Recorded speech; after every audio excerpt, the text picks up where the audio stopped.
नमस्कार। आज कहानी महर्षि गौतम और उनकी पत्नी अहिल्या देवी का।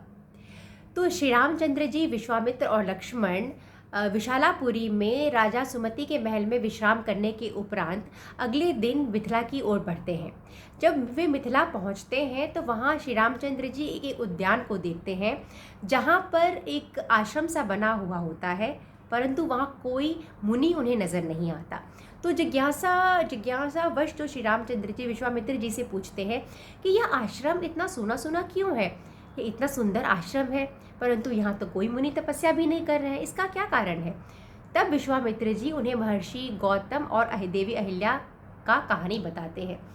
अधिकतर हम लोगों ने जहाँ भी टीवी में देखा होगा या पढ़ा होगा, उसमें यह दिखाया जाता है कि अहिल्या देवी को श्राप मिलता है उनके पति विश्वामित्र के द्वारा, जहाँ पर अहिल्या देवी की कोई गलती नहीं होती है, उनका कोई दोष नहीं होता है, परंतु इसके बावजूद भी उन्हें दंड मिलता है, उन्हें श्राप मिलता है। और जब श्री रामचंद्र जी आते हैं तब उनकी मुक्ति होती है और वह पत्थर की शिला जैसी बन जाती हैं। श्री रामचंद्र जी जब उन्हें छूते हैं तो उनकी मुक्ति होती है। परंतु मैं यह कहना चाहती हूँ कि वाल्मीकि रामायण में जो कथा है वो डिफरेंट है, वो अलग कहानी है। तो वाल्मीकि रामायण के हिसाब से जो कथा है वह मैं आपको कहती हूँ। तो विश्वामित्र जी श्री रामचंद्र जी से कहते हैं कि यह जो आश्रम तुम देख रहे हो, यह देवी अहिल्या का और महर्षि गौतम का है, जहाँ वे बहुत ही सुखी संपन्न होकर अपनी ज़िंदगी गुजार रहे होते हैं, तपस्या कर रहे होते हैं। परंतु एक दिन ऐसा होता है कि इंद्र वहाँ आते हैं उस वक्त जिस समय में महर्षि गौतम उस आश्रम में नहीं होते हैं। वह देखते हैं कि देवी अहिल्या अकेली है, तब उस समय वह आते हैं और वह अहिल्या के सामने एक बहुत ही अनैतिक, अमर्यादित, एक बहुत ही गलत प्रस्ताव रखते हैं, जो कि विवाहित स्त्री के लिए सोचना भी एक पाप है। तो बहुत ही गलत प्रस्ताव रखते हैं। परंतु यहाँ पर वाल्मीकि रामायण में यह कहा गया है कि महर्षि जो गौतम वो जो इंद्र आते हैं, वह वेश उन्होंने धारण कर रखा है उनके पति का, परंतु वो अपना परिचय देते हैं कि वह इंद्र है। और देवी अहिल्या भी यह समझ जाती हैं और परिचय भी देते हैं इंद्र की वह इंद्र है, परंतु वह उनके पति के रूप में आए हैं। परंतु यह कहा गया है कि देवी अहिल्या को वहाँ कौतूहलवश, यह शब्द है, इसी शब्द का उपयोग किया गया है कि कौतूहलवश, या आप कह लीजिए क्षणिक अभिमान उनके मन में जागृत हो जाता है कि इंद्रदेव उनकी तरफ आकर्षित है, देवताओं के इंद्रदेव उन्हें पसंद करते हैं, और जिस कारण वह उस अनैतिक, अमर्यादित प्रस्ताव को स्वीकार करती हैं। और वह बाद में वह इंद्र जी से कहती भी हैं कि वह जल्दी से वहाँ से चले जाएं महर्षि गौतम के आने से पहले। तो यह दिखाता है कि वह जो उन्हें सब पता होता है और फिर भी उसके बावजूद इसके वह गलत आचरण करती हैं।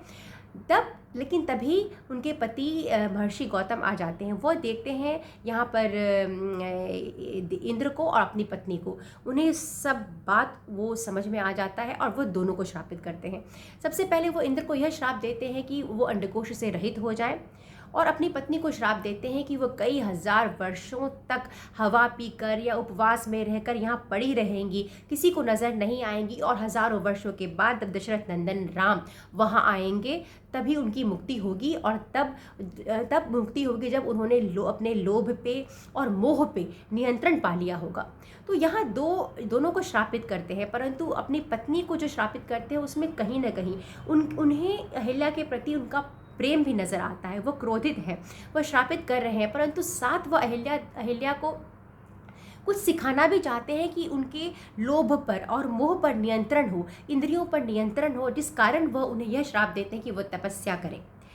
और अहिल्या जो है वो बहुत ही मन से तपस्या कर रही हैं, और इधर इंद्र जो है वो देवताओं से जाकर कहते हैं कि उनके साथ छल हुआ है। कि वो जाके कहते हैं कि उन्होंने तो यह इसीलिए किया ताकि गौतम जी की तपस्या भंग कर सके, तो एक तरह से उन्होंने देवताओं का काम भी कार्य ही सिद्ध किया है। और तब बाद में यह व्यवस्था होता है कि वह भेड़ का जो अंडकोश है वह इंद्र में लगा दिया जाता है।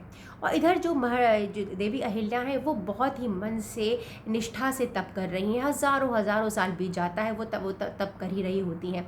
जब श्री रामचंद्र जी के श्री रामचंद्र जी का चरण पड़ता है उस उद्यान में, तब देवी अहिल्या को भी लगता है कि राम आने वाले हैं। और इतना सुंदर से वाल्मीकि जी ने लिखा है, एक रामायण का एक काव्य जैसा ही है, काव्य ही है। तो वाल्मीकि जी लिखते हैं कि उनका वर्णन कर रहे हैं कि देवी अहिल्या इतने वर्षों के तपस्या के बाद कैसी दिख रही हैं। तो लिखते हैं कि जैसे कि ये बादलों के बीच में चंद्रमा का जो प्रभाव होता है, या जल में जब सूर्य की किरणें पड़ती हैं तो वो कितना चमकता है, ठीक इसी तरह देवी अहिल्या प्रकाशमान हो रही थी। वह अपनी तपस्या के तेज से दीप्यमान हो रही थी। श्री रामचंद्र जी जाते हैं, जो स्वयं विष्णु हैं, श्री रामचंद्र जी जाकर उन्हें चरण स्पर्श करते हैं देवी अहिल्या को, और तब देवी अहिल्या को अपनी पति की बात याद आती है, और वह उनका आतिथ्य संस्कार करती है, और जिसके बाद उन्हें मुक्ति मिलती है अहिल्या देवी को, और वह बहुत ही खुशी से गौतम जी के पास चली जाती हैं। और महर्षि गौतम बहुत प्रसन्न होते हैं कि उनकी पत्नी ने अपने मोह पे, लोभ पे पूरा नियंत्रण पा लिया है और वापस बिल्कुल शुद्ध पवित्र हो गई हैं। तो महर्षि गौतम भी बहुत प्रसन्न होते हैं। और इस तरह से यह कथा जो है वो विश्वामित्र जी कह रहे हैं राम और लक्ष्मण को। और ये जो आश्रम है वो अभी भी मिथिला जो बिहार का मिथिला का क्षेत्र है, मिथिलांचल एरिया है, वहाँ पर आपको देवी अहिल्या का और महर्षि गौतम का वह आश्रम मिलेगा। अहिल्या देवी का मंदिर भी है। उम्मीद करती हूँ कि मैंने जो यह कहानी कहा है वो आप सभी को पसंद आया हो। मुझे सुनने के लिए बहुत बहुत धन्यवाद।